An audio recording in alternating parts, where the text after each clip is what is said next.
Morning న్యూస్కి స్వాగతం పలుకుతూ ఈరోజు మహాపత్రికతో మన ఏఎన్ఎన్ తెలుగు మార్నింగ్ న్యూస్ని ప్రారంభిద్దాం. సో ముందుగా మహాపత్రికలో టాప్ న్యూస్ చూసుకుంటే హైడ్రాపై హైకోర్టు ఫైర్, కోర్టు ఆదేశాలు పట్టవా, స్టేటస్ కో ఉన్న స్థలంలో కూల్చివేతలేంటి అని చెప్పేసి హైడ్రా పైన హైకోర్టు చాలా సీరియస్ కావడం జరిగింది. స్టేటస్ కో విషయంలో మీకు కోర్టు ఆదేశాలు పట్టించుకోరా అని చెప్పేసి హైడ్రా వ్యవహార శైలిపై తెలంగాణ హైకోర్టు తీవ్ర అసంతృప్తి వ్యక్తం చేసింది. హైత్నగర్ పరిధిలోని ఒక వివాదాస్పద స్థలానికి సంబంధించి న్యాయస్థానం గతంలోనే స్పష్టం చేసిన స్టేటస్ కో ఆర్డర్ జారీ చేసినప్పటికీ హైడ్రా అధికారులు ఆ ఆదేశాలు బేఖాతరు చేయడంపై ధర్మాసనం తీవ్ర అసహనం వ్యక్తం చేసింది. కోర్టు పరిధిలో ఉన్న ఆ స్థలంలోకి చొరబడమే కాకుండా అక్కడ ఉన్న నిర్మాణాలను అక్రమంగా కూర్చివేసి అది పార్కు స్థలం అంటూ హైడ్రా బోర్డును ఏర్పాటు చేయడాన్ని న్యాయస్థానం తీవ్రంగా తప్పుపట్టింది. చట్టపరమైన నిబంధనలను కోర్టు ఉత్తర్వులను ఉల్లంఘిస్తూ హైడ్రా ఏకపక్షంగా వ్యవహరించడం సరికాదని న్యాయమూర్తి వ్యాఖ్యానించారు. తమ స్థలంలో హైడ్రా బలవంతపు కూల్చివేతలకు పాల్పడడంపై బాధితుడు పిటిషనర్ అత్యవసరంగా హైకోర్టులో లంచ్ మోషన్ పిటిషన్ దాఖలు చేశారు. కోర్టు ఆదేశాలు అమల్లో ఉన్నప్పటికీ అధికారులు ఈ ఘాతుకానికి ఒడిగట్టారని పిటిషనర్ తరపు న్యాయవాది ధర్మాసనం దృష్టికి తీసుకెళ్లారు. ఈ పిటిషన్పై విచారణ జరిపిన ఉన్నత న్యాయస్థానం న్యాయపరమైన ప్రక్రియను విస్మరించి ప్రైవేట్ ఆస్తుల వివాదాల్లో హైడ్రా జోక్యం చేసుకోవడంపై మండిపడింది. కోర్టు పరిధిలో ఉన్న కేసులను విస్మరిస్తూ ఇష్టారాజ్యంగా వ్యవహరిస్తే సహించేది లేదని హెచ్చరించిన హైకోర్టు ఈ కూల్చివేత వ్యవహారంపై పూర్తి వివరణ ఇవ్వాలని చెప్పేసి హైడ్రా అధికారులకు ఆదేశిస్తూ తదుపరి విచారణను వాయిదా వేసింది.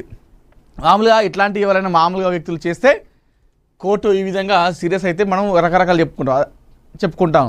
అరే కోర్టు ఆదేశాలను పట్టించుకోలేదు, వాళ్ళు సీరియస్ అయ్యారని చెప్పేసి ఆ వ్యక్తి ఏదైనా చేస్తే, అలాంటిది అధికారులే తప్పు చేశారు. హైడ్రా అధికారులే, హైడ్రా ఆ వ్యవస్థనే తప్పు చేసింది. ఇక్కడ అంటే ఎంత దారుణం.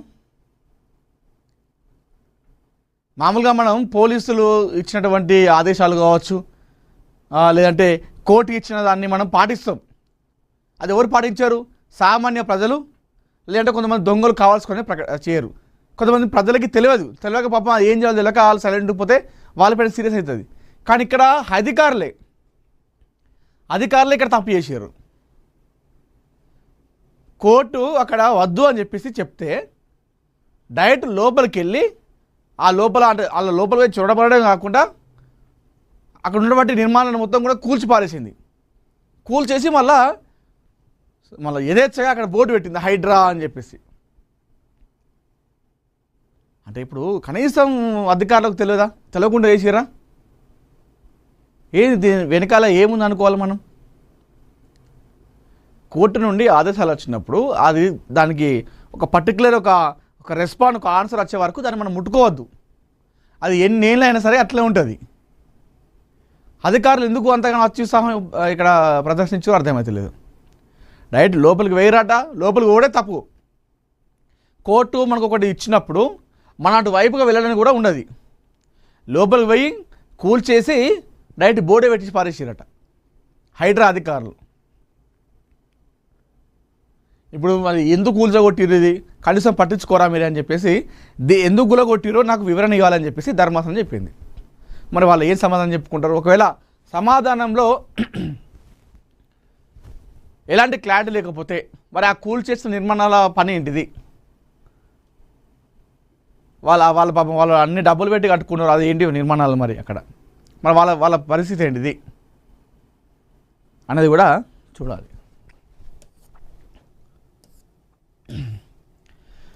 పొత్తుల్లేవు, పోట్లాటే, స్థానిక ఎన్నికల్లో బలం ఉన్న ప్రతి చోట జనసేన పోటీ, లోకల్ వారిపై మంత్రి నాదెండ్ల మనోహర్ హాట్ కామెంట్స్ అంట.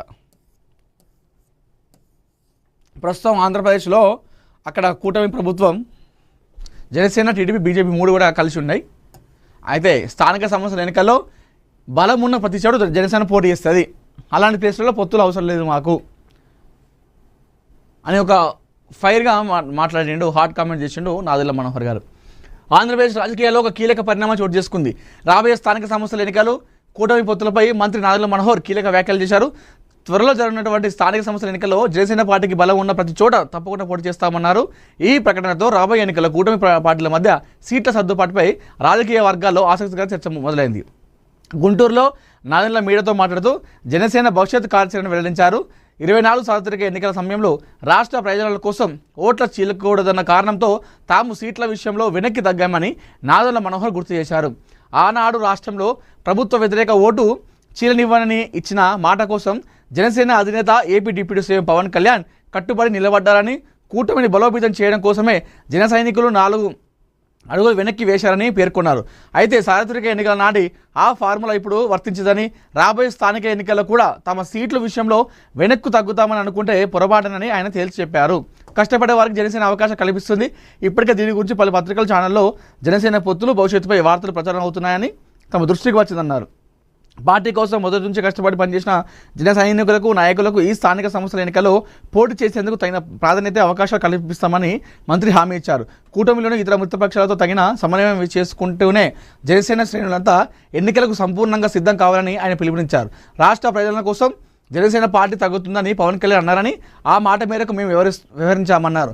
కూటమిని బలపరిచేందుకు ఆ రోజు అది సరైన నిర్ణయం అని భావించామని, రాబోయే రోజుల్లో ఇదే తిరిగా ఉంటామనుకోవద్దని, కూటమిలో ఆ పొత్తు కొనసాగుతుందని భావించొద్దని తేల్చి చెప్పారు.